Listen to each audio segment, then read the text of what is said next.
এই সুপারিশ করা হবে। উক্ত বিধি অনুযায়ী পিএসসি বিভিন্ন মন্ত্রণালয় থেকে আসা পদগুলোকে সংরক্ষণ করবেন এবং পরবর্তী বিসিএস এর চূড়ান্ত ফলাফল ঘোষণার আগ পর্যন্ত সংশ্লিষ্ট বিসিএস এর নন ক্যাডার প্রার্থীদের ধাপে ধাপে সুপারিশ করবেন। কিন্তু পিএসসি নন ক্যাডারের পূর্ণাঙ্গ তালিকা প্রকাশ না করে সম্পূর্ণ অন্যায় এবং বিধি বহির্ভূতভাবে 642 জনকে বিভিন্ন নন ক্যাডার পদে সুপারিশ করেছে, যা আইনের দৃষ্টিতে অন্যায়। সুতরাং তা বাতিল করা আবশ্যক।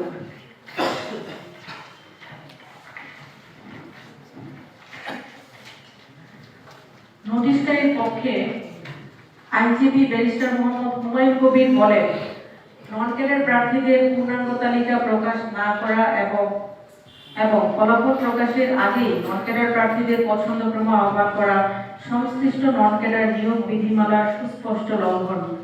এটি অনাকাঙ্ক্ষিত এবং দুঃখজনক।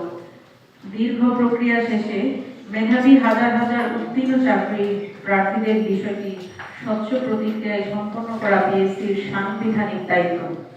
ইতিমধ্যে অনেক চাকরি প্রার্থীর বয়সসীমা অতিক্রম হওয়ায় তারা অন্য কোনো সরকারি চাকরিতে আবেদনও করতে পারবেন না। ফলে তারা চরম হতাশায় নিমজ্জিত হয়েছেন। আশা করি পিএসসি আগামী 3 কার্যদিবসের মধ্যেই 43তম বিসিএস নন ক্যাডারের ফলাফল বাতিল করে 43তম বিসিএস নন ক্যাডার প্রার্থীদের মেধা তালিকা প্রকাশ করবে। পাশাপাশি 44তম বিসিএস এর চূড়ান্ত ফলাফল ঘোষণার আগ পর্যন্ত শূন্য হওয়া নন ক্যাডার পদে 43তম বিসিএস নন ক্যাডারের সুপারিশ অব্যাহত রাখবেন।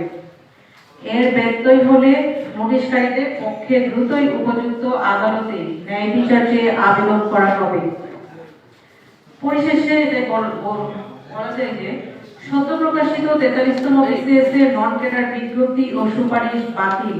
পূর্বতন বিসিএস গুলোর ন্যায় লিখিত ও মৌখিক পরীক্ষায় উত্তীর্ণ কিন্তু পদস্বল্পতার কারণে ক্যাডার হিসেবে সুপারিশ করা হয়নি এমন প্রার্থীদের পূর্ণাঙ্গ নন ক্যাডার তালিকা প্রকাশ এবং 44তম বিসিএস এর চূড়ান্ত ফলাফলের পূর্ব পর্যন্ত সময় বাড়িয়ে নন ক্যাডারের পদসংখ্যা বৃদ্ধি করে অধিক সংখ্যক শূন্য পদে 43তম বিসিএস নন ক্যাডার প্রার্থীদেরকে সুপারিশ করার উদ্যোগ গ্রহণের জোর দাবি জানাতেই 43তম বিসিএস নন ক্যাডার থেকে চাকরি প্রত্যাশী প্রার্থীবৃন্দের পক্ষ থেকে আজকের এই সাংবাদিক সম্মেলনের আয়োজন করা হয়েছে, যাতে অধিক সংখ্যক প্রার্থীকে সুপারিশ করার পথ সুগম হয়।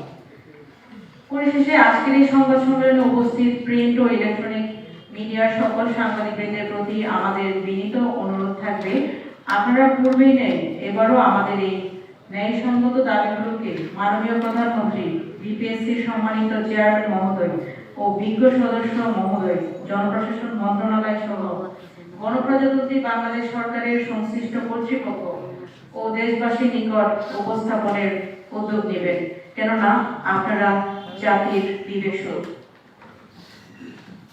আশা করছি সংশ্লিষ্ট কর্তৃপক্ষ দ্রুতই এমন পদক্ষেপ নেবেন যেন আমাদেরকে পড়ার টেবিল ছেড়ে পুনরায় রাজপথে ফেরত আসতে না হয়। এর ব্যত্যয় হলে দ্রুতই উপযুক্ত আদালতে ন্যায় বিচার চেয়ে আবেদন করার পাশাপাশি দাবি আদায় না হওয়া পর্যন্ত দেশের বিদ্যমান আইনের মধ্য থেকে আমরা আমাদের ন্যায়সঙ্গত আন্দোলনকে চালিয়ে যাওয়ার জন্য সকল পন্থা অবলম্বন করতে কুণ্ঠাবোধ করব না। অসংখ্য ধন্যবাদ সবাইকে।